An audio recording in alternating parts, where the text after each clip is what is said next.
जगत गुरु जी। देखिए, समस्या ये है कि ये विपक्षी जो है ना, वो मोदी जी का विरोध करते करते राम जी का विरोध करने लगे और शुरू से ही विरोध करते चले जा रहे हैं। लेकिन मुझे लगता है कि इसके पीछे जो इनकी सोच है, ये सोचते हैं कि 80% की जो आबादी सनातन धर्म की है वो तो बीजेपी के साथ है और रहेगी।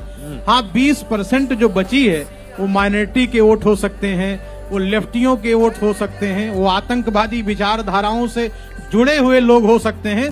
तो कम से कम तो उन्हें बचा लिया जाए। इसीलिए वो ये बार बार कहते हैं कि राम मंदिर का न्योता हम ठुकरा रहे हैं, जिससे जो वामपंथी लोग हैं, जो आतंकवादी विचारधारा से जुड़े लोग हैं, ओबीसी जैसे नरभक्षी जो हैं, जो इस समाज को जीने नहीं देना चाहते हैं, मुझे लगता है उनको समेटने के लिए हमारा विपक्ष जो है वो उतावला है कि कम से कम जितनी बची है उतनी बचा लो। और इसके लिए अगर राम जी को भी कुर्बान करना पड़े तो उसमें भी वो पीछे हटने वाले नहीं है। पर एक बात वो भूल जाते हैं कि जो राम जी को कुर्बान करता है, राम जी से जो द्रोह करता है, तो लंका का रावण का साम्राज्य समाप्त हो गया। और तुम में और इटली में क्या रखा हुआ है, कितने दूर तक चल पाओगे? कितने दूर तक चल पाओगे? देखिए, कैमरे में आ जाएंगे ना आप, कैमरे में। विरोधी जो है वो मोदी की आड़ में राम का विरोध कर रहे हैं, क्योंकि खुल के तो राम का विरोध कर नहीं सकते हैं, इसलिए मोदी की आड़ में राम का विरोध कर रहे हैं। राम जी के वो सनातन जो संस्कृति है उसका सब दिन और हमेशा से विरोधी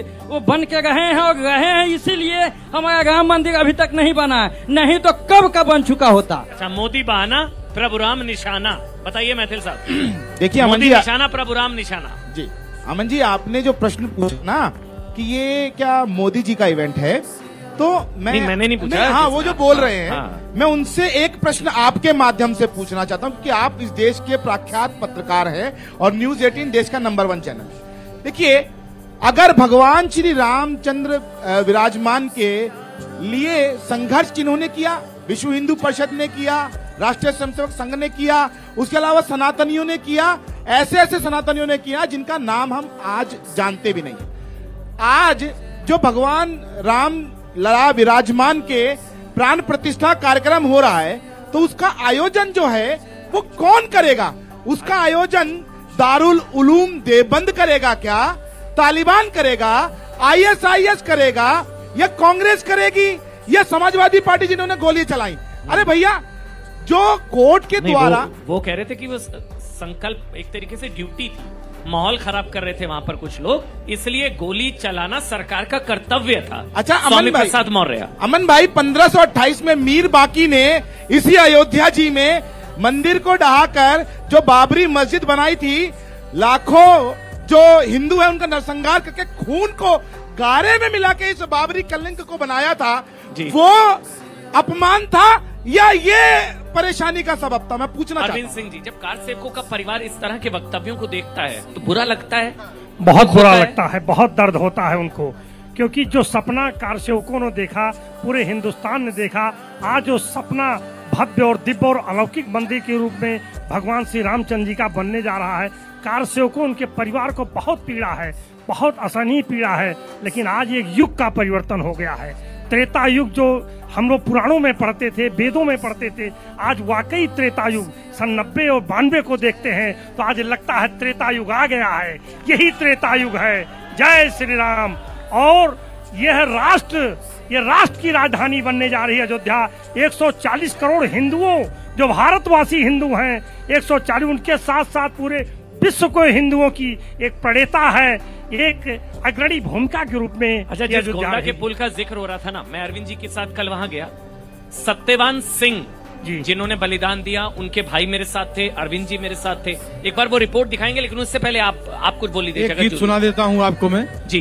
इतना सुंदर अवसर है कि राम आएंगे तो अंगना सजाऊंगी, दीप जला के दिवाली मैं मनाऊंगी, मेरी झोपड़ी के भाग आज खुल जाएंगे, राम आएंगे।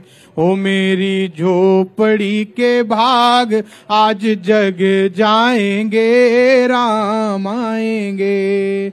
हो राम आएंगे, आएंगे, राम आएंगे। ओ राम आएंगे आएंगे राम आएंगे, ओ मेरी झोपड़ी के भाग आज जाग जाएंगे, राम आएंगे। जी हाँ, राम आएंगे। मैं एक बार वो बाबा से जरूर बात करूंगा जो मेरे शो के दौरान बीच में आए, जिनके चेहरे पर एक अलग सा जो है मुझे संतोष नजर आ रहा है। मैं इसलिए विशेष तौर पर आपके पास आया हूँ। बाबा, इन तस्वीरों को देखकर, रामलला के मंदिर को देखते हुए मैंने वही सवाल सबसे पूछा, आपको ये अनुभूति थी ये हो पाएगा? कभी सोचा अपने जीवन काल में क्षण देख पाएंगे आप? देखिए, राम जी की इच्छा से ये कार्यक्रम तो प्रारंभ में होना ही था, लेकिन लोगों को समय की निश्चित स्थिति का निश्चित नहीं था, क्योंकि ये प्रारंभ में जो भगवान ने नियत कर दिया वो तो पूर्ण होना ही था। आज जो पूर्ण रूप से साकार रूप में जो है सत्य हुआ, ये परमात्मा की ही इच्छा थी। बगैर उनकी इच्छा के कोई कार्य होते ही नहीं है। जो भी ताकत शक्ति मिल रही है सब परमात्मा की ही देन है, इसीलिए उनके इस कार्य हेतु ये कार्य जो है चल रहा है। इसमें कोई भी शक्ति किसी भी प्रकार से रोक नहीं सकती। अच्छा, एक बार वो गोंडा में जब हम गए, वहां पर जिस शक्ति का जिक्र अभी इन्होंने किया, वो रिपोर्ट एक बार दिखा देते हैं कि किस तरह से वहां कार सेवकों ने भी बताया कि कहां पर गोली चली और कहां पर गोली कांड हुआ। वो रिपोर्ट देखिए आप।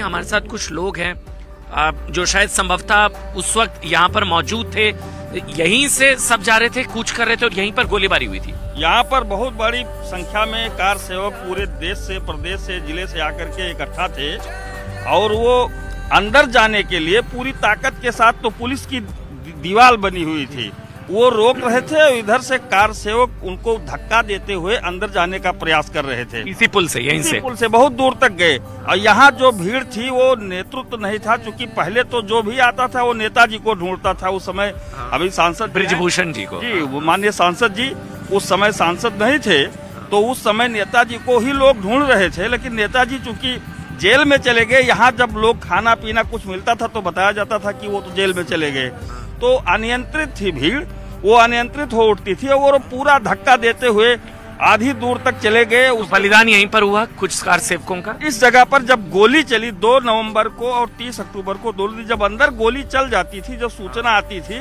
तो उसके बाद यहाँ लाठीचार्ज और फायरिंग होती थी। कुछ लोग पुल के नीचे कूद गए। अच्छा, यहीं से पुल के नीचे? हाँ, वहाँ आगे जाकर के जब बीचों बीच में पहुंचने के बाद लोग वहाँ नीचे पुल के नीचे कूद जाते थे। जब पुलिस का फायरिंग हुआ, लाठीचार्ज हुआ, आंसू गैस का मुझे ध्यान है कि आंसू गैस का गोला आकर के गिरा, तो वहाँ लोगों के, कार सेवकों के हाथ में डंडे थे, उसको उठा करके पुलिस के तरफ ही फेंक दिया करते थे। फिर गोली चलने लगी।